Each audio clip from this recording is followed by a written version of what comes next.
우리 하나님 말씀 요한복음 10장 우리 3절에서 5절까지 말씀 같이 보겠습니다.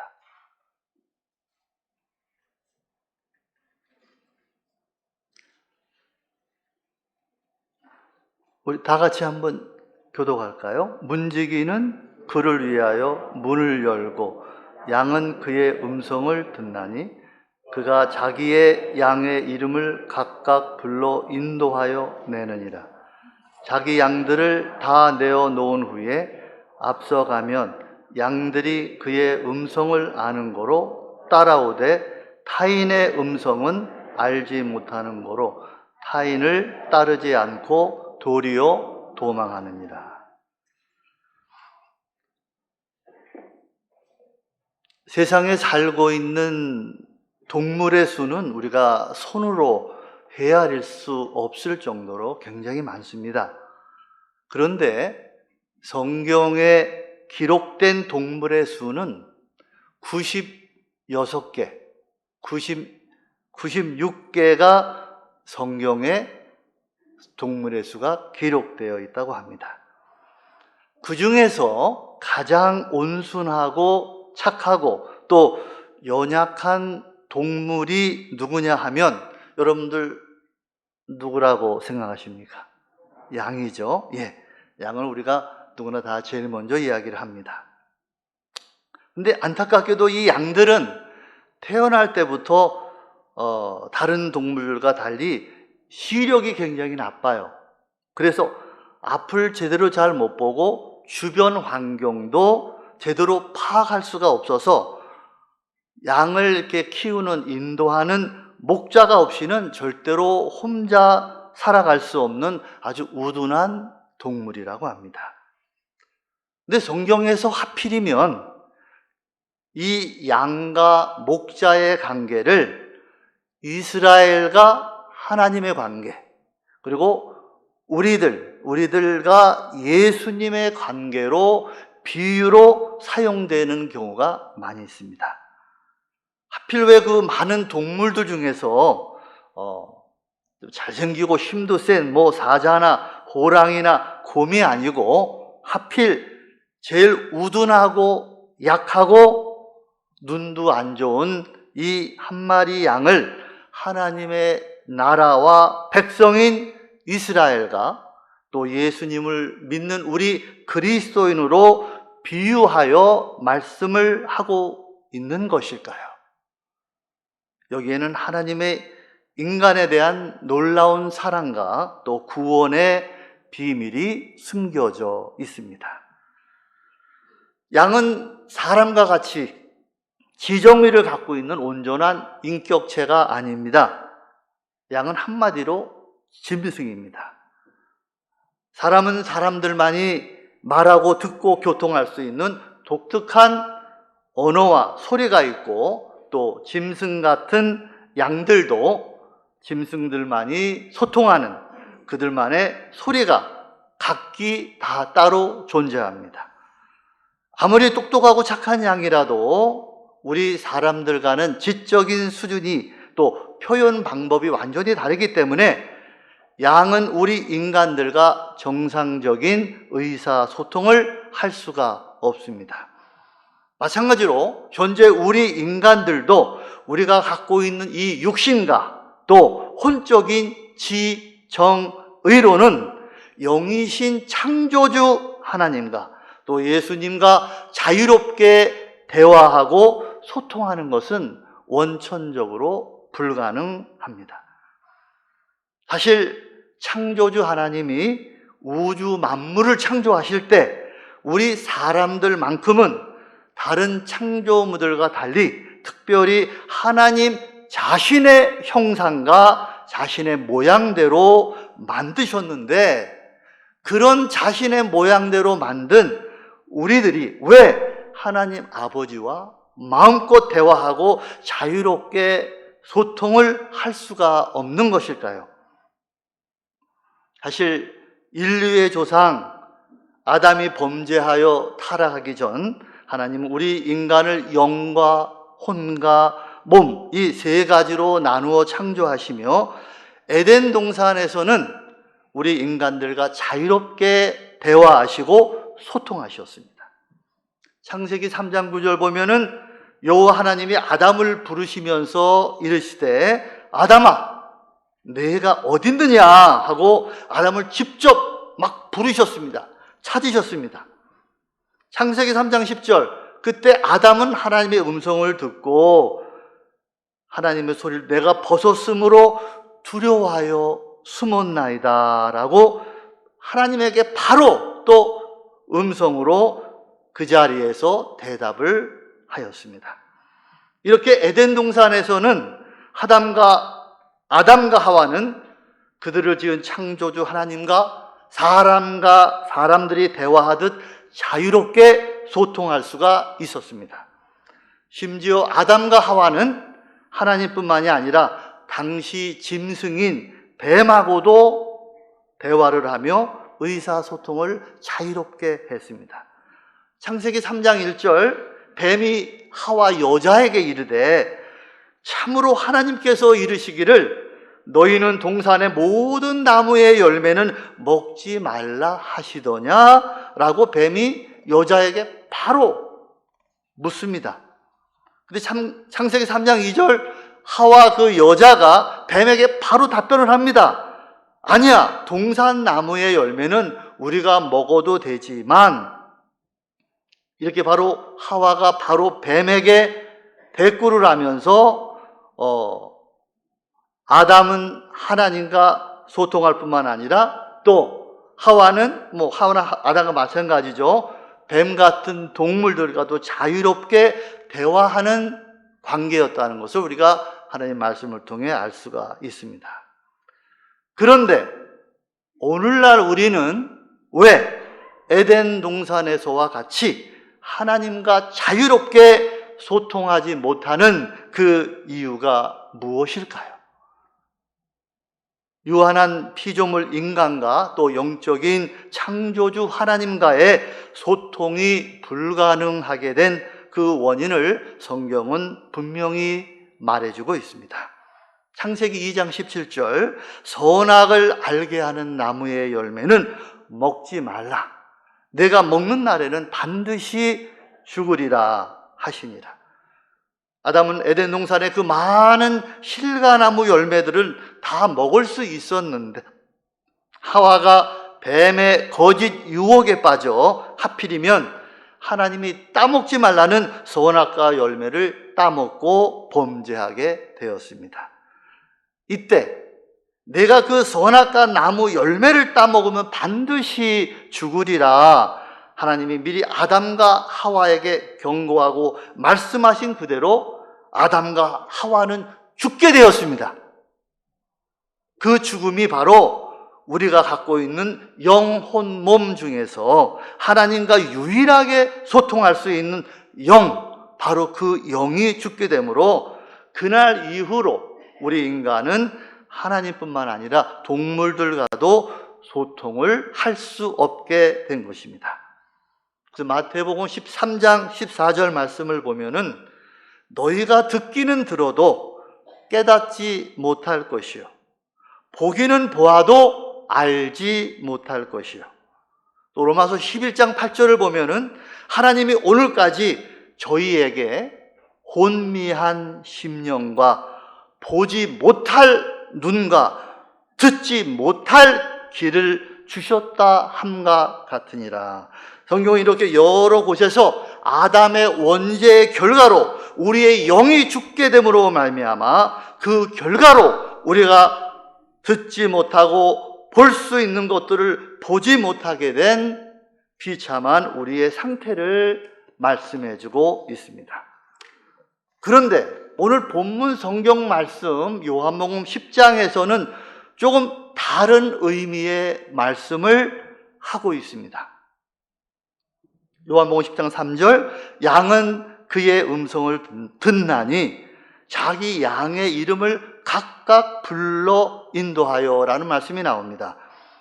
여기 본문에서 분명히 짐승인 양들이 목자인 사람의 소리를 듣고 인식하여 목자가 양의 이름을 각각 부를 때 양은 자기의 이름을 듣고 목자를 따라간다고 말씀하고 있습니다. 여러분, 우리가 집에서 키우는 가축 있죠? 집에서 키우는 가축들, 많은 동물들이 있지 않습니까? 고양이, 개, 소, 말, 염소, 양, 돼지, 그 중에서 어느 동물이 가장 IQ가 높다고 생각하십니까? 한번 말씀해 보시죠. 어느 동물이 가장 IQ가 높다고 생각할 것 같습니다? 네? 원숭이? 원숭이는 우리가 집에서 키우는 게 아니기 때문에. 누구요? 강아지? 저도 이 말씀을 준비하면서 이렇게 알게 됐는데, 돼지가 IQ가 50에서 60이래요. 그러니까 우리가 집에서 키우는 가축 중에서 가장 높은 IQ를 갖고 있는 것이 돼지입니다. 근데 가장 낮은 IQ를 갖고 있는 것이 오늘 우리의 주인공 양입니다. 그 많은 동물 중에서 똑똑한 돼지, 개, 고양이, 그런 것도 아닌 하필 IQ가 가장 낮은 우둔한 동물인 양들이 목자의 소리를 듣고 따라다닐 수 있다고 요한복음 10장에서 하나님은 말씀하고 있습니다. 이것이 과연 가능할까? 제가 언어학자들이 연구한 그 논문을 이렇게 좀 살펴보니까 목자인 사람과 우둔한 양이 소통할 수 있는 가능한 4가지 비법을 적어놨더라고요. 제일 먼저, 소통하려는 강한 마음을 가지고 있을 때 소통할 수 있대. 두 번째, 자신이 갖고 있는 불가능이라는 선입감을 버릴 때. 세 번째, 상대방의 음성을 어떻게 하든지 이해하려고 적극적인 마음 자세를 가질 때. 네 번째, 내가 그 상대방의 말을 이해할 수 있을 때까지 포기하지 않고 끝까지 노력하는 마음을 갖고 있을 때 우둔한 IQ가 가장 낮은 양이라도 사람인 목자의 음성과 소리를 듣고 따라갈 수가 있다는 것입니다. 그래서 여기서 중요한 것은 양들을 부르는 목자의 목소리도 중요하지만 그보다도 양들이 먼저 자기를 사랑하는 목자를 100% 신뢰하고 어떻게 하든지 그 목자의 소리를 한마디라도 더 들으려고 귀를 기울이며 애타게 사모하는 마음을 가질 때 그 우둔한 양들이 목자의 소리를 듣고 인식하며 알아듣고 목자의 말을 따라 움직인다는 것입니다. 제가 몇 년 전 KBS 다큐 때문에 이스라엘에 가서 많은 촬영을 하면서 일부러 이스라엘 광야 벌판에 양떼들을 키우는 그런 곳도 몇 군데 가봤습니다. 수백 마리의 양떼들이 몰려다니면서 풀을 먹고 이제 그런 현장을 갔는데 제가 생각할 때는 굉장히 양들이 막 떠들고 시끄럽고 막 그런 줄 알았어요. 근데 의외로 그 수백 마리의 양떼들이 현장에 갔는데 아주 조용히 자기 먹을 것만 먹고 조용히 움직이더라고요. 굉장히 특이한 인상을 좀 받았습니다. 다시 말해서 양들은 자신들이 소리를 내는 것보다 자신들을 인도하는 목자의 목소리를 한마디라도 더 듣기를 사모하며 기다리고 움직이고 있다는 것입니다. 이사야 55장 3절 보면은 너희는 귀를 기울이고 내게 나와 들으라. 그러면 너희 영원히 살리라. 너희는 귀를 기울이고 내게 나와 들으라. 이 말씀 속에서도 우리가 뭔가 깨달을 수 있는 것은 우리가 정말 예수님의 세미한 음성, 예수님의 그 세미한 소리를 듣고 싶으면 우리가 먼저 주님 앞에 온전한 양이 되어야 하고 또 양들같이 목자의 소리만을 사모하며 들으려 하는 열린 귀를 가져야 목자이신 예수님의 세미한 음성을 우리 생활 속에서도 우리가 들을 수 있다는 것입니다.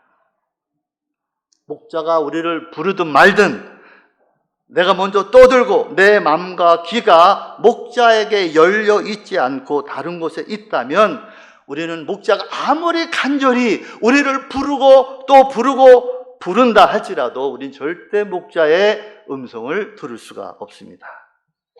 자, 특별히 목자가 양을 부를 때 어떻게 부른다고 했습니까? 요한복음 10장 3절에 보면은 그가 자기 양의 이름을 각각 한꺼번에 부르는 게 아니라 각각 양마다 각각 부른다고 했습니다. 목자는 양들을 한꺼번에 부르는 것이 아니고 양 하나하나 각각 따로 부릅니다.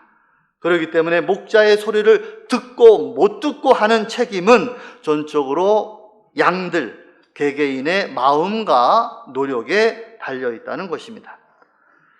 사실 아담 타락 이후에 우리가 하나님과 교통할 수 있는 영이 완전히 죽었는데도 하나님을 특별히 사모하며 하나님의 음성을 듣기를 갈망하던 많은 하나님의 종들이 있습니다. 여러분이 잘 아시는 대로 아브라함, 모세, 엘리야, 다니엘, 이사야 이런 많은 주님의 종들에게 하나님은 직접 하나님의 음성을 들려주시고 또 교제하고 이런 특권을 주셔서 그들이 하나님의 영광을 드러내는 그런 축복된 삶을 살아갈 수가 있었습니다.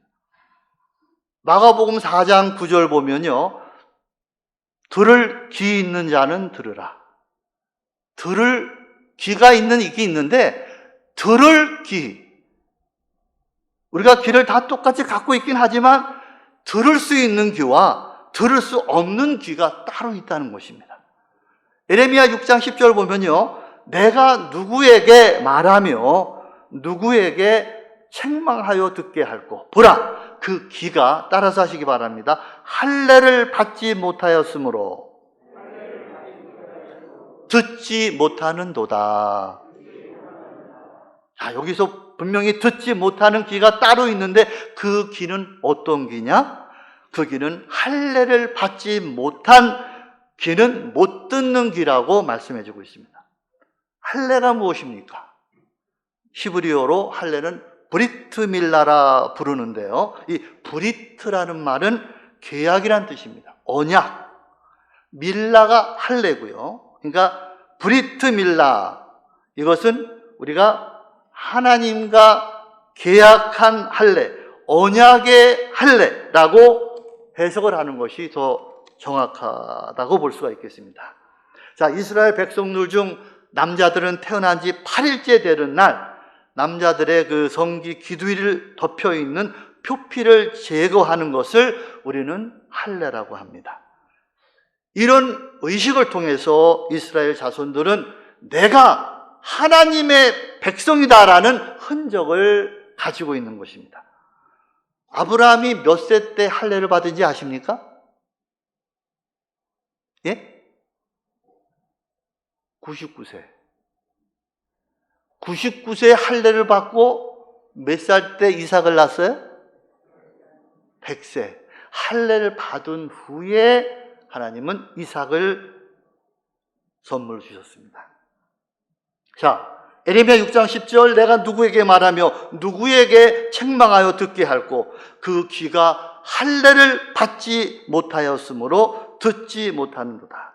그 귀가 할례를 받지 못하였으므로 듣지 못한다라는 말은 당시 할례를 받아야만 하나님의 백성으로 인정을 받게 되는데 할례를 받지 못한 사람은 하나님의 백성이 아니므로 그 사람의 귀가 아무리 당나귀 귀보다 더 크고 잘생겨도 하나님의 음성을 들을 수가 없다는 것입니다. 그러므로 우리도 항상 목자 대신 예수님의 음성을 들으려면 내가 먼저 하나님의 백성이 되었다는 의식, 곧 할례를 받아야 한다는 것입니다.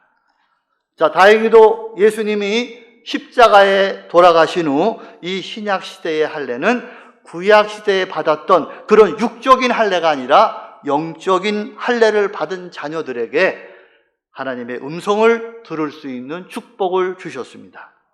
로마서 2장 28절 보면은 무릇 표면적 유대인이 아니요, 표면적 육신의 할례가, 그 할례가 아니니라. 다시 말해서 예수님이 이 땅에 오신 후 신약 시대의 할례는 구약 시대 때와 같이 육신적인 할례를 받는 것을 의미하는 것이 아니고, 골로새서 2장 11절, 또 그 안에 너희가 손으로 하지 아니한 할례를 받았으니 곧 육의 몸을 벗는 것이요, 따라서 하시기 바랍니다. 그리스도의 할례니라.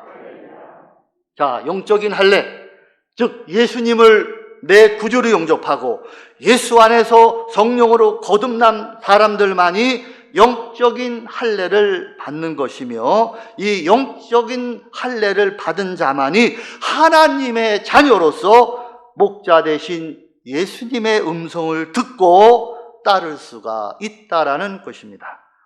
자, 이렇게 오늘날 우리도 예수 안에서 거듭난 하나님의 자녀가 되었다면 목자이신 예수님의 세미한 음성을 우리는 누구든지 들을 수가 있습니다. 춥고 덥고 고달픈 환경 속에서 살아가는 우둔한 짐승인 양들도 목자의 음성을 간절히 사모하고 그 음성을 들으려는 귀를 활짝 열어놓기만 하면 목자의 음성을 듣고 목자가 인도하는 푸른 초장으로 나갈 수가 있습니다. 자, 이제 십자가의 보혈의 피로 거듭난 하나님의 자녀가 된 여러분과 저, 이제 목자이신 예수님의 세미한 음성을 듣고 있느냐 하는 것입니다. 아직도 그 문제가 분명치 않은 분들은 우둔한 양들이 목자와 소통하는 비결 4가지를 한번 자신에게 대입해서 한번 살펴보시기 바랍니다. 제일 먼저, 목자 되신 예수님과 내가 소통하려는 강한 마음을 가지고 있었느냐? 에이, 뭐 소통해도 되고 안 해도 되고 이런 마음을 가지고 있으면 절대로 안 됩니다. 나는 어떻게 하든지 지금 이 시간 예수님과 소통하는, 대화하는, 교제하는 그런 강한 마음을 가지고 있어야 합니다. 두 번째, 불가능할 것이란 선입감을 과감하게 버려야 됩니다. 내가 이렇게 기도하고 내가 이렇게 찬송하고 내가 이렇게 주님의 음성을 들으려 하는 이런 마음을 갖고 있지만 내가 어떻게 예수님의 세미한 음성, 성령의 세미한 음성을 들을 수 있어? 이런 부정적인 선입감을 요만큼만 갖고 있으면 다 날아가 버립니다. 이런 선입감을 십자가에 그대로 갖다 버리고 우린 들을 수 있다. 목자의 세 번째 음성을 이해하려는 적극적인 마음의 자세를 가져야 합니다. 하나님의 음성이 내가 모르는 여러 가지 방법으로 올 수 있잖아요. 어떤 분은 찬송을 드리면서, 어떤 분은 말씀을 드리면서, 어떤 분은 기도를, 하나님이 우리에게 들려주시는 음성은 너무나 다양한 방법으로 들려주시기 때문에 우리가 그거를 제한시키면 안 됩니다. 내가 이렇게 찬송할 때 들어야지, 내가 이렇게 제한시키면 안 됩니다. 내가 분명히 기도할 때 하나님의 음성을 듣고 싶었지만 의외로 찬송할 때 들릴 수도 있고, 이런 것을 제한시키면 안 된다는 것입니다.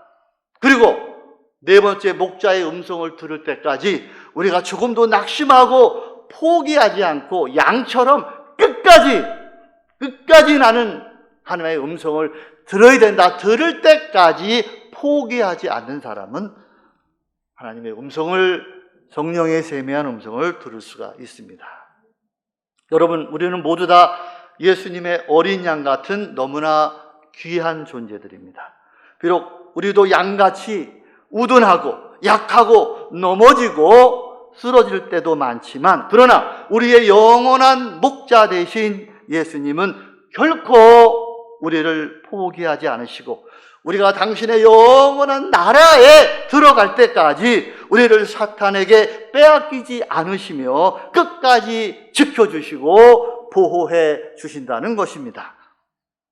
또 너무나 감사한 것은 우리 예수 그리스도는 거짓 목자가 아니고 위선적인 종교적인 사꾼 목자가 아니라는 것입니다. 우리의 영원한 목자 되신 예수님은 우리를 구원해 주시기 위하여 내가 걸을 수 없는 골고다 언덕 위를 내가 지어야 할 십자가를 대신 메고 직접 걸어가시고 내가 달릴 수 없는 그 십자가에 대신 매달려 친히 돌아가시고 3일 만에 부활 승천하여 우리를 영원한 당신의 나라의 백성으로 거듭나게 해주신 참 목자, 참 구세주가 되십니다. 여러분과 저는 그 십자가를 통과하지 않고는, 그 십자가를 지지 않고는, 그 십자가에 매달리지 않고는 절대로 거듭날 수가 없으며 절대로 하늘나라 갈 수가 없습니다. 그럼 여러분과 제가 언제 십자가를 지고 언제 골고다 언덕 위로 걸어갈 거예요? 언제 십자가에 매달릴 겁니까? 매달리면 죽으면 끝나는 거죠. 그죠? 그래서 예수님이 바로 여러분과 저를 대신해서 골고다 언덕 위를 대신 걸어가신 거예요. 그 예수님이 제가 매달려야 할 그 십자가, 내가 매달릴 수가 없으니까 예수님이 대신 매달려 주신 거예요. 3일 만에 우리가 부활해야 되는데 우리가 부활할 수가 없잖아요. 그러니까 예수님이 우리 대신 3일 만에 부활하심으로 말미암아 부활의 생명을 여러분과 저에게 거저 주신 것입니다. 사실 한번 생각해 보십시오. 여러분과 나의 죄를 위하여 누가 내 대신 십자가를 메고 누가 내 대신 골고다 언덕을 걸어가고 누가 그 처절한 십자가의 극형을 당할 사람이 이 땅에, 이 세상에 어디에 존재한단 말입니까? 나의 부모, 형제, 아내, 남편, 자식, 그 누구도 여러분과 나의 죄를 위한 그 십자가의 죽음은 대신할 수도 없고 대신할 사람도 없습니다. 오직 우리 주 예수 그리스도, 오직 우리 주 예수 그리스도만이 여러분과 나의 죄를 위하여 우리의 구원의 완성을 다 이루시고 감당해 주셨습니다.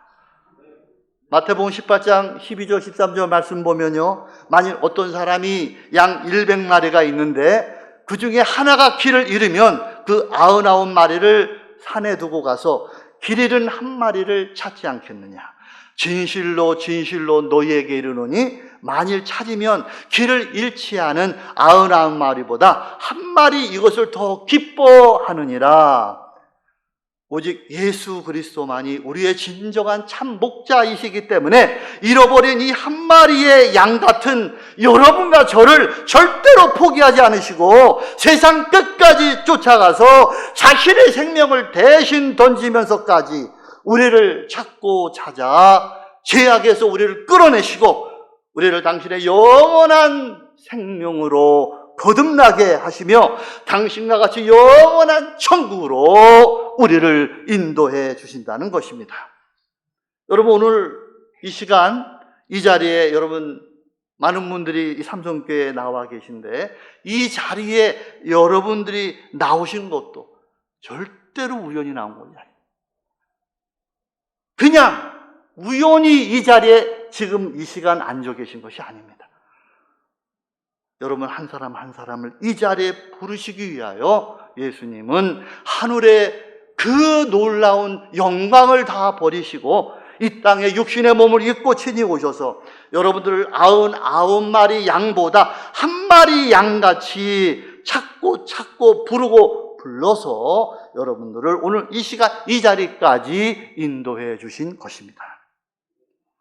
어떻습니까? 지금 예수님의 보배로운 피로 값주고 산 하나님의 자녀가 된 여러분들은 지금 목자이신 주님의 세미한 음성을 듣고 따라가고 있습니까? 혹시나 여러분들이 아직까지 목자 되신 예수님의 음성을 듣고 있지 못한다면, 아니 들어도 목자가 아닌 거짓 목자의 소리를 듣고 있지는 않은지. 베드로전서 5장 8절 따라서 하시기 바랍니다. 근신하라, 깨어 있어라. 너희 대적 마귀가 우는 사자와 같이 두루다니며 삼킬 자를 찾나니. 우리의 참목자 예수님이 우리를 열심히 자기 몸을 던져 찾고 있는데 그거를 거부하고 있다면 그곳에는 반드시 예수님 말고 또 다른 누군가가 우리를 찾아 헤매고 있다라는 것을 기억하시기 바랍니다. 예수님 말고 다른 이가 우리를 그토록 애타게 찾아다닌다면 그분은 누굴까요? 천사 가브리엘? 아니면 뭐 천사장 미카엘일까요? 여러분 놀라지 마십시오. 우리의 원수 대적 마귀가 우리를 찾기 위해서 오만 곳을 다 찾아다닌다고 했습니다. 아담과 하와가 타락하기 직전에 생명나무 가시를 따먹기 직전에 누가 뿅 나타났습니까? 하와에게 사탄이 뱀을 통하여 제일 먼저 나타났습니다. 오늘날에도 우리의 원수 대적마귀 사탄은 뭐로 나타났느냐? 에덴 동산에서는 뱀을 통해 나타났지만 오늘날은 뭐로 나타나는지 아십니까? 동물의 왕이 뭐예요? 예? 따라서 사자. 근데 어떤 사자? 지금 뭐 잔뜩 먹고 배불러가지고 막 낮잠 자고 있는 사자가 나타나는 게 아니라 며칠을 굶어가지고, 예? 지금 눈에 불을 켜요. 뭐 좀 먹을 거 없나? 배가 고파서 우는 사자. 예? 배가 고파서 우는 사자로 그 사탄은, 대적마귀는 여러분들을, 저를 찾아다니며 보기만 하면 한 입에 잡아서 먹으려고 쫓아다니고 있다는 것이 명심하시기 바랍니다. 여러분, 만약에 지금 교회 문 밖에, 저기 문 밖에 우리를 삼키려고 배고픈 사자가 우리 교회를 향해서 달려오고 있다면 여러분 어떻게 하시겠어요? 에이, 오려면 오라 그러지 사자 한번 이번 기회에 한번 사자 한번 구경하는 거지 그러시겠어요? 예? 아이고, 빨리 문 닫어. 총 어딨어, 총. 119 빨리 전화해. 막 난리가 나겠죠. 배고픈 사자가 막 여러분들을 잡아먹으러 달려오고 있다면, 솔직히 일이나 이 늑대 같은 것들이 찾아오면 그래도 우리가, 이 남자들은 그래도 좀 이렇게 대항해서 싸울 수도 있을 거예요. 근데 배고픈 사자가 찾아올 때는요, 이건 막을 수가 없습니다. 어느 누가 막을 수가 없습니다. 사람은 막을 수가 없습니다. 혹시 UFC 헤비급 챔피언 그 정도면 좀 막을 수 있을까요? 예? 자, 사사기 14장 5절에서 9절 보면요, 어린 사자 하나가 으르렁거리며 삼손에게 달려들자 주의 영이 삼손에게 세차게 내리침으로 손에 아무것도 가진 것 없이 그 사자를 염소 새끼 찢듯이 찢어 죽였다. 혹시 구약에 나오는 삼손은 사자를 맨손으로 찢어 죽였다고 나오는데, 그런 삼손같이 인류 역사상 정말 특별한 힘센 장사는 몰라도 우리들이 UFC 헤비급 챔피언이다, 라이트급 챔피언이다 해가지고 사자하고 1대1로 그 옥타곤에 들어가서 싸우면 어떻게 될까요? 그 다음은 얘기 안 하겠습니다. 사실 저희는 이번 목사님이 제 소개 간단히 하시면서 10년 동안 PD를 하셨는데 30년을 했습니다. 예, 30년. 예, 제가 가장 존경하는 목사님이 서영민 목사님. 제가 PD로 있을 때나 뭐 이렇게 할 때 마음이 답답하고 하면 목사님들이 전화해서 찾아와서 얘기하고 교제하고 상담 나누고, 저를 오늘 이 시간 이 자리까지 이렇게 세우게 하신 것이 정동성 목사님과 서영민 목사님이에요. 저는 이분만 보면 그냥 우리 친구인데 아버지 같아. 죄송합니다. 제가 이제 그 PD 다 정리하고 LA 작년에 들어가서 LA 남쪽에 얼반이라는 곳이 있어요. 거기 그레이팍이라고 해병대 군부대가 있던 것이 이제 철수가 되면서 거기를 이제 그 집을 짓고 이렇게 했는데, 거기는 공원과 풀과 자연 들판이 굉장히 많은 곳입니다. 아침마다 제가 이제 1시간씩 거기를 걷는데 깜짝 놀랐어요. 늑대보다 조금 적고 이리보다 조금 큰 게 카요리라고 합니다. 그게 딱 저를 쳐다보고 있더라고요. 깜짝 놀래가지고 이렇게 보니까 4마리가 나를 딱 포위했어요. 4마리가. 제가 조금만 하면은 그대로 막 4마리가 덮치는 거죠. 그냥 소름이 쫙 끼치면서, 근데 제가 습관적으로 골프를 못 치지만은 골프채를 하나 들고 다녀요. 골프채를 딱 대니까 이놈들이 뒤로 뱉으면서 쫙 도망가는 거예요. 참,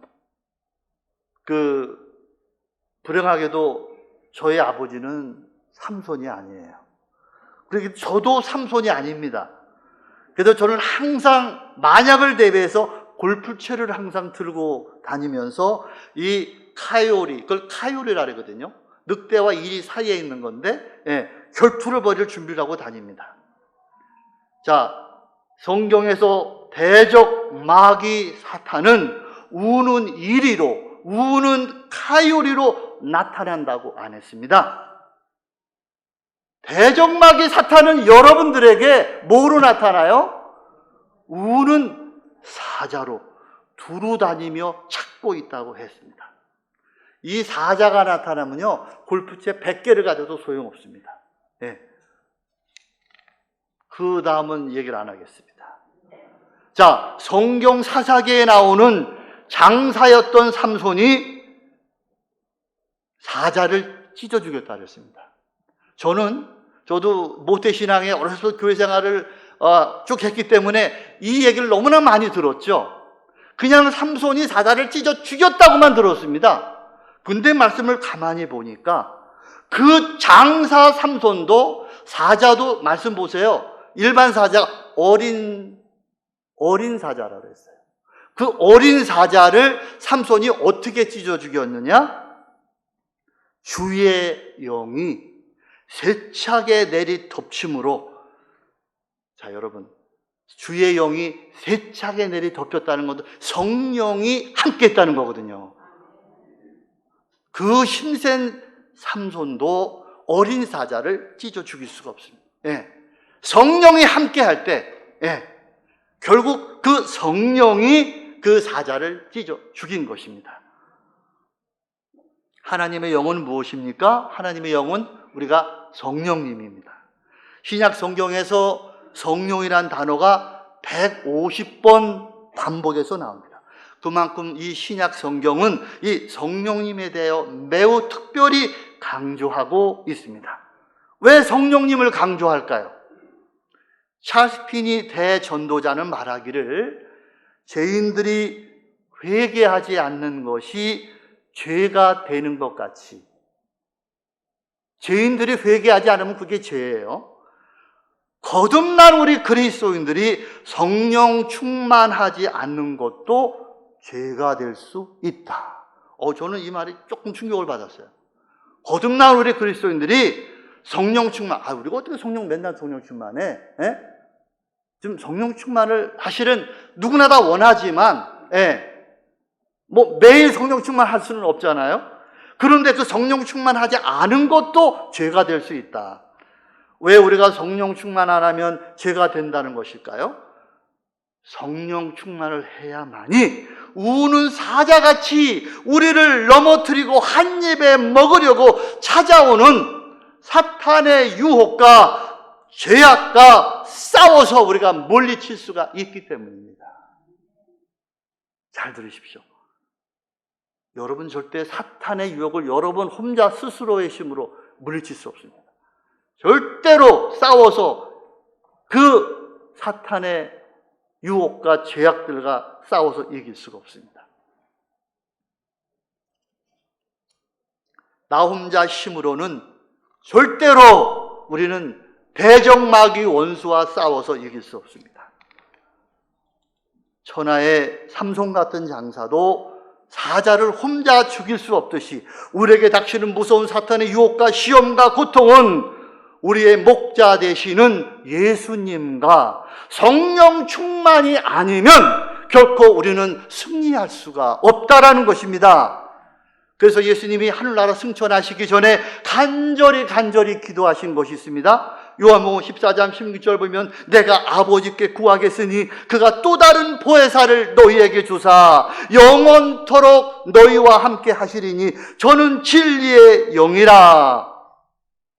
예수님이 부활하신 후 40일 동안 제자들과 같이 생활하시면서 하늘나라로 승천하시기 전에 제자들을 위하여 기도하시길, 이제 목자 되신 예수님이 떠나가시니까 이제 남아있는 제자들을 지켜줄, 인도할 다른 목자, 다른 보혜사 성령을 제자들에게 보내달라고 예수님은 간절히 기도를 하신 것입니다. 또 다른 보혜사를 너희에게 주사 영원토록 너희와 함께 하시리니.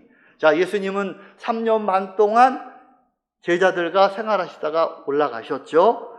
그 또 다른 보혜사, 이 성령은 3년 반이 아닙니다. 30년 반이 아닙니다. 우리가 하늘나라 갈 때까지 우리를 떠나지 않고 우리 속에 영원토록 우리와 함께 하시리니. 이 성령은 진리의 영이라.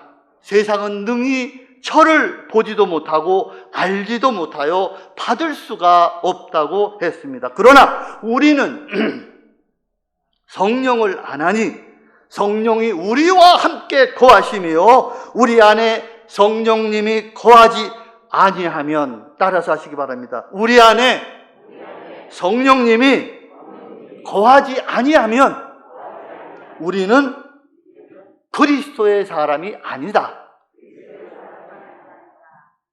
자, 예수님이 간절히 기도하신 이 보혜사, 다른 목자인 이 성령, 언제 제자들에게 임하셨나요? 잘 아시는 대로 사도행전 1장 12절 보면은 다락방에서 120문도가 하나님의 명령에 따라 기도에 힘썼다고 했습니다. 오순절 날이 되어 그들이 다 같이 모여 기도할 때 호련히 하늘로부터 급하고 강한 바람 같은 소리가 있어 저희 앉은 온 집에 가득하며, 자, 다락방에 모여서 합심으로 기도할 때에 다른 보혜사 하나님의 영 성령이 그들에게 임하였습니다.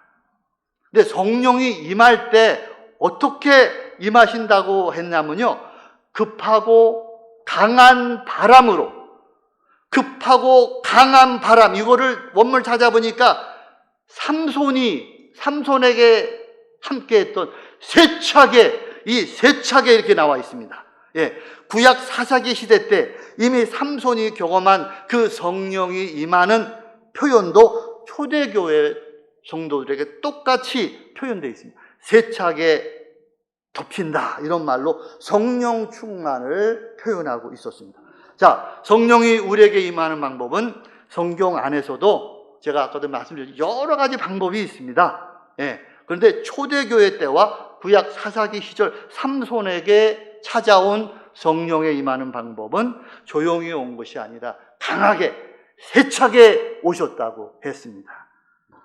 자, 삼손이 아무리 힘이 센 장사 중의 장사라도 배고파 덤비는 사자 같은 사탄을 혼자의 힘으로 대적하는 것은 불가능합니다.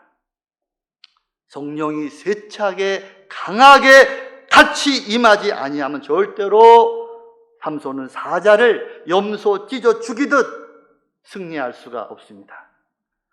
구약시대 때 성령이 강하게 임한 거는 많은 사역자들이 있습니다만은, 특별히 사무엘상 17장 45절 보면은 다윗이 나오죠. 이 다윗이 블레셋 사람에게 이르되 너는 칼과 단창으로 내게 오거니와 나는 만군 여호와의 이름을 곧 내가 모욕하는 이스라엘 군대의 하나님의 이름으로 내게 가노라.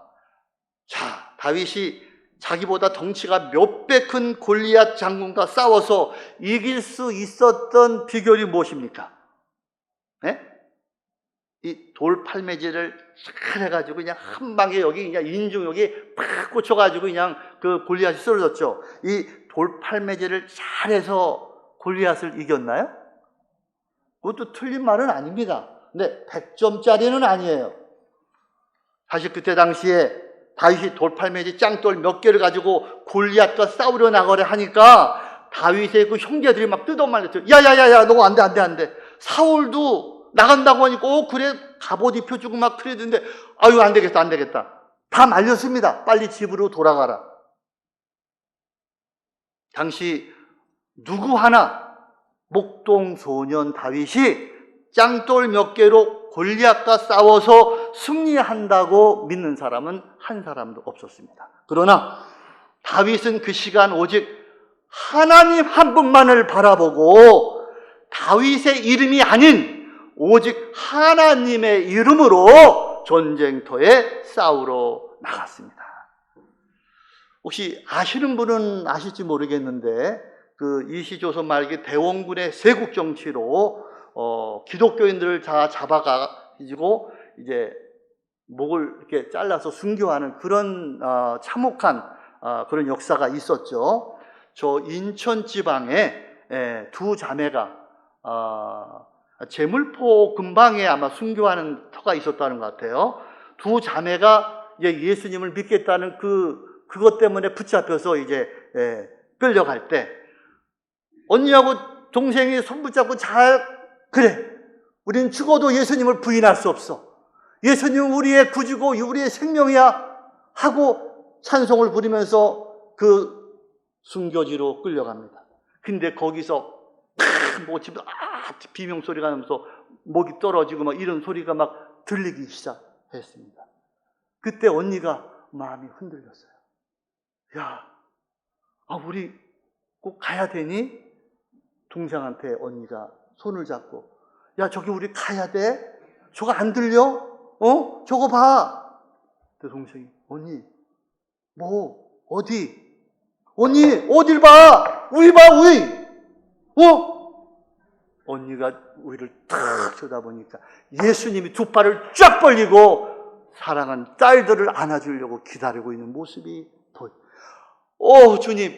거기서 언니가 바로 회개하고 찬송을 부르면서 그 두 자매가 끌려가서 순교하는 그런 실화가 있습니다.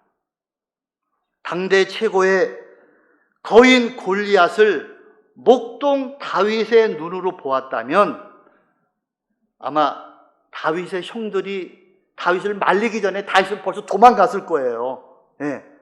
그러나 다윗은 골리앗보다 전지전능하신 하나님 한 분만을 먼저 바라보고 그 시간 다윗과 함께 하시는 하나님, 다윗과 함께 하시는 성령님의 눈으로 골리앗을 바라볼 때 다윗 앞에 서 있는 덩치가 큰 골리앗은 자기가 목동 시절에 매일 싸우고 쫓아낸 한낱 어린 이리 새끼만도 못한 졸개로 보였던 것입니다. 하나님의 이름으로 나간 그 목동 소년 다윗, 하나님의 이름을 망령되이 부르는 골리앗에 대한 그 하나님의 분노가 바로 다윗의 분노가 되었고, 천지를 창조하신 그 하나님의 놀라운 능력이 바로 다윗의 능력이 되어서 하나님의 놀라운 심판이 바로 그 다윗을 통해서 즉시 나타나 골리앗을 어린아이들 장난하는 이 돌멩이 하나로 이리 새끼 죽이듯 그 거인 골리앗을 거꾸로 들이고 죽이며 하나님께 영광을 돌렸던 것입니다. 여러분, 우리도 성령 충만하여 하나님을 우리 마음속에 모시고 다윗과 같이 하나님을 대신하여 살아간다면 우리 앞에 어떠한 골리앗 같은 대적마귀 사탄과 어떠한 어려운 시험이 닥쳐와도 우리는 예수 안에서 승리하며 하나님의 영광을 나타내는 삶을 살아갈 수가 있다는 것입니다. 그러려면 먼저 목자 되신 예수님 앞에 우리가 겸손한 양이 되어야 합니다. 우리가 조금 신앙생활 했다고, 내가 좀 구원 먼저 받았다고, 내가 성경을 조금 더 읽었다고 겸손한 양이 아닌 염소나 이리로 나타나 주님 앞에 교만을 떨면 안 된다는 것입니다. 주님, 나는 오늘도 주님 앞에 우둔하고 앞이 잘 안 보이는 연약한 어린 양입니다. 주님, 저는 오늘 이 시간도 주님의 음성을 듣기를 원합니다. 오직 우리의 모든 것 대신 목자 되신 예수 그리스도만을 사모하고 그의 음성만을 귀에 기울여 듣는 어린 양으로 우리가 예수님 앞에 우리 자신을 드릴 때, 그때 다윗이 만난 하나님, 삼손이 만난 하나님, 그 하나님의 능력, 하나님의 역사가 우리 안에 충만히 채워져서 우리 앞에 모든 것들이 다 해결되고 다 도망가는 사탄이고 뭐고 우리 안에 그 성령이 예수님이 하시는 거니까요. 예. 홍해바다를 가른 모세가 만난 그 하나님이 지금 이 시간 우리가 성령으로 이 자리에 함께 하셔서 우리 앞을 가로막고 있는 어둠과 두려움의 죄악의 바다도 두 갈래로 갈라주신다는 것입니다. 자, 다시 말해서 양과 목자가 하나가 될 때 기적과 구원의 역사가 나타나듯 우리가 목자 되신 예수 그리스도 십자가에서 우리가 죽고 예수와 함께 부활하여 부활의 생명으로 우리가 예수와 하나 되어 예수를 대신하여 살아갈 때 우리가 가는 곳이 곧 천국으로 변하고 하나님의 나라가 이 땅에서 확장될 수가 있다는 것입니다. 마태복음 16장 24절 따라서 하시기 바랍니다. 예수께서 제자들에게 이르시되 누구든지 나를 따라오려거든 자기를 부인하고 자기 십자가를 지고 따를 것이니라. 자, 양들이 오직 목자의 음성 하나만을 듣기를 간절히 갈망하고 사모하며 그 목자의 음성을 듣고 또 듣고 난 후에 목자를 따라갈 때 푸른 초원이 나오는 것입니다. 평안을 얻게 되는 것입니다. 우리도 그 골고다의 십자가를 내가 사모하고 그 십자가를 붙잡고 목자 되신 예수님과 우리가 하나가 될 때 우리 썩은 몸에서 부활의 생명이 나타나고 중생과 하나님의 사랑과 구원의 역사가 생명의 열매로 맺어져서 우리 생활 속에 기쁨과 감사가 넘쳐나게 된다는 것입니다. 솔직히 그냥 적당히 율법적이고 형식적인 교회 생활을 하기 원한다면 내가 천국을 가든 지옥을 가든 상관하지 않겠다 하신다면 그 무서운 골고다의 십자가의 길을 안 걸어가도 됩니다. 네? 그 무서운 십자가의 형틀에 안 매달려도 됩니다.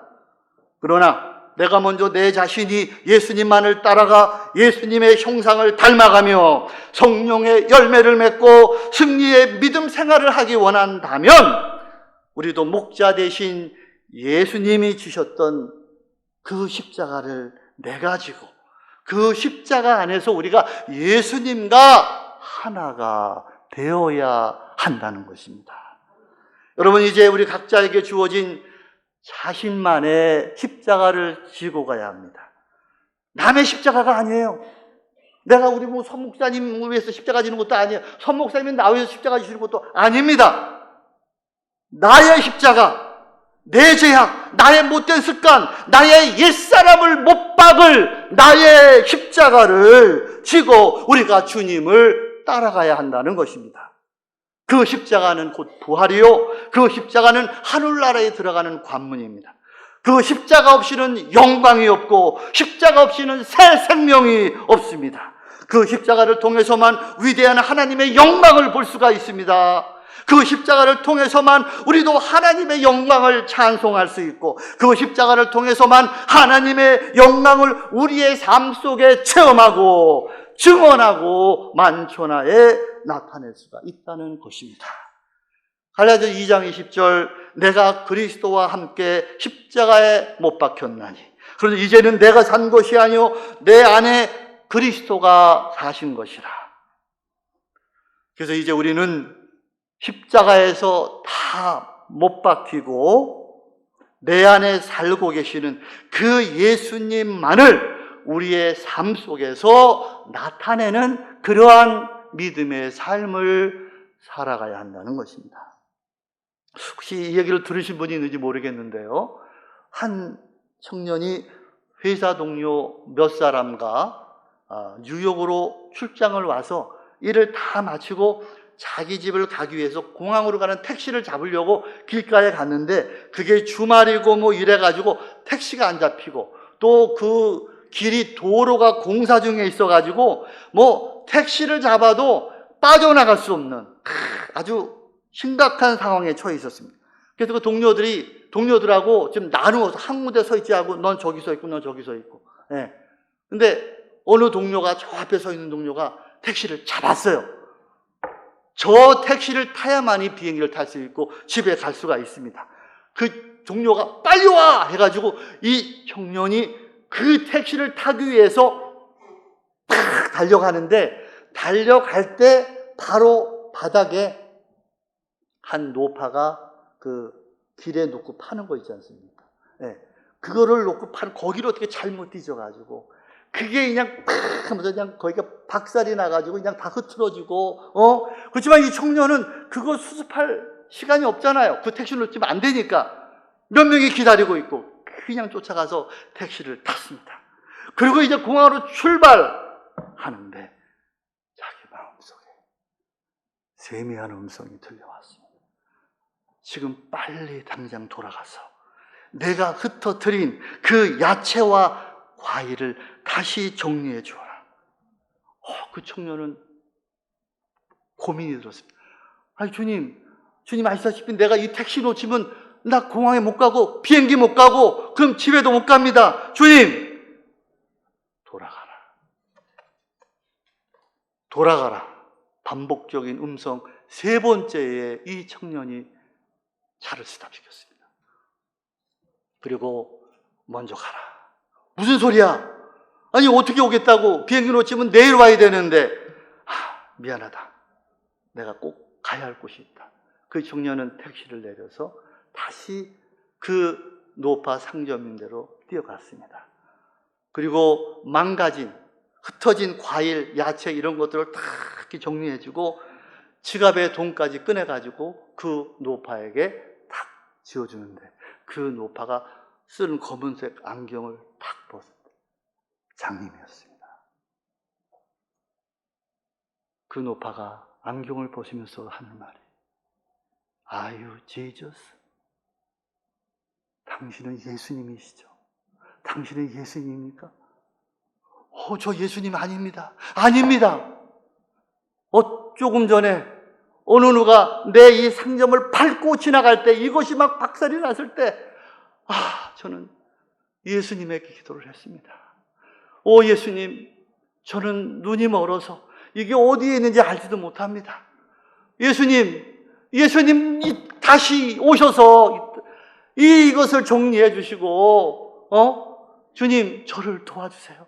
오 예수님, 저는 예수님뿐이 기도할 사람이 없습니다 하고 그 노파는 간절히 예수님에게 기도를 끝나자마자 이 청년이 돌아와서 다 정리해주고 돈까지 주고 손을 잡고, 아유 주셨어, 당신이 예수님입니까?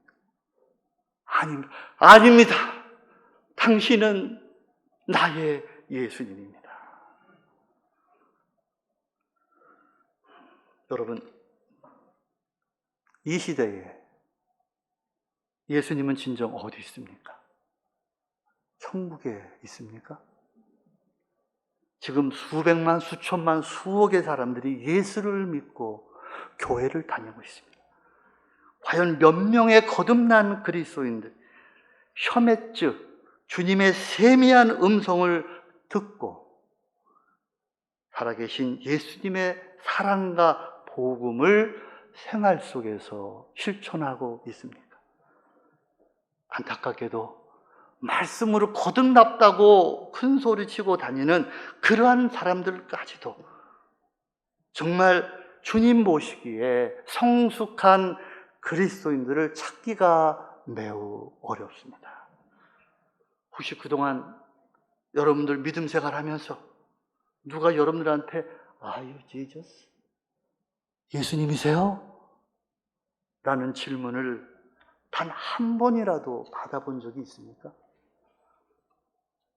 우리도 전에는 세상 사람들과 같이 다 똑같이 아담의 원죄 가운데 살면서 죄인이라 우리는 그런 얘기를 못 들었지만, 이제는 둘째 사람 예수 그리스도의 십자가의 죽음과 부활의 생명으로 다시 태어난 우리는 작은 예수가 되었습니다. 왜? 아직도 한 번도 우리 주위 사람들에게 아유 제주스 당신은 예수님입니까? 라는 질문을 받아보지 못했는지요. 이제 우리도 뉴욕에 만난 청년같이 셔맷주 주님의 세미한 음성을 듣고 믿음으로 순종하는, 십자가에서 자아가 깨지고 복종하는 훈련을 통해 주님이 우리의 삶 속에서, 우리의 생활 속에서 나타나는 믿음의 삶을 살아가야 하겠습니다. 갈라디아 2장 20절, 내가 그리스도와 함께 십자가에 못 박혔나니. 그래서 이제는 내가 사는 것이 아니요, 따라서 말합니다. 지금 이제는 내가 사는 것이 아니요, 내 안에 그리스도께서 사시는 것이라. 이제 이인수 이 옛사람은 십자가에 못 박혀 죽었습니다. 이제는 내가 사는 것이 아니라 내 안에 그리스도 예수가 살고 계시기 때문에 이제 우리도 Are you Jesus? 당신은 예수님입니까? 라는 질문에 자신 있게 대답할 수가 있어야 합니다. 자, 여러분, 앞으로 우리의 삶 속에는 항상 두 가지 음성이 들립니다. 하나는 성령의 음성이요, 또 두 번째 들리는 음성은 우리가 아직 깨지지 않는 나의 육적인 자아, 육신의 소리가 들릴 것입니다. 이제 우리는 담대하게 육신의 소리는 나는 십자가에 못 박혔다, 담대하게 세미한 성령의 음성만을 듣고 영에 속한 그리스도의 사람으로 우리가 살아가야 되겠습니다. 양들은 자기의 목자의 음성을 듣고 따라가듯 이제 우리를 부리시는 예수님의 음성을 듣고 예수님만 따라가고 예수님만 찬양하고 예수님과 동행하는 여러분과 제가 되어야 되겠습니다. 이제 뉴욕에 갔던 그 청년 마음속에 계셨던 그 예수님은 오늘 이 시간 여러분들 마음속에, 여러분 가정 속에, 이 삼성교회 속에 나타나 기적과 축복의 역사를 보여주실 것입니다. 특별히 이 삼성교회와 이 나성교회에 우리 귀 쓰시는 우리 종동석 목사님과 이 서영민 목사님을 모시고 정말 거듭난 성숙한 그리스도인이 이제 다 되었으니 이제 이 삼성교회 또 나성교회 성도들 작은 예수가 되어 내 가정, 내 교회를, 내 나라를 예수의 복음과 빛, 그리고 사랑과 용서로 가득 채우고 변화시키는 작은 예수로, 작은 예수의 가정으로, 예수의 교회로 승리하시는 여러분이 되기를 주님의 이름으로 축원합니다. 기도하겠습니다. 주님, 우리는 아담의 죄의 생명에서 태어난 죄인이었습니다. 한치의 앞도 제대로 잘 보지 못하고 쉽게 넘어지고 쓰러지는 우둔한 양 같은 죄인들이었습니다. 양에게는 목자가 반드시 필요하듯 이제 우리도 둘째 사람 예수님의 십자가에서 새 생명으로 거듭나게 하심을 감사드립니다. 주님, 이제 우리가 지어야 할 우리의 십자가를 지기를 원합니다. 그 십자가에서 우리의 육신의 모든 자아와 고집이 깨지고 변화받기를 원합니다. 이제 내 안에 거듭난 새 생명으로 오직 주 예수 그리스도의 의의 생명과 성령의 열매만이 나타나고 맺어지게 하여 주시옵소서. 앞으로 우리의 삶이 어떠한 시험과 어려운 환경에 빠진다 해도 오직 주님의 세미한 음성만을 듣고 기도하며 찬양하며 순종하여 나갈 때 우리 앞을 가로막는 모든 죄악의 산들이 부서지고 깨지는 역사가 일어나고 우리들 마음속에 싹트는 각종 미움과 증오와 불신과 두려움에서 해방받고 주님의 사랑과 주님의 감사와 주님의 축복의 역사만이 나타나게 하여 주시옵소서. 예수님의 이름으로 감사하며 기도하옵나이다. 아멘.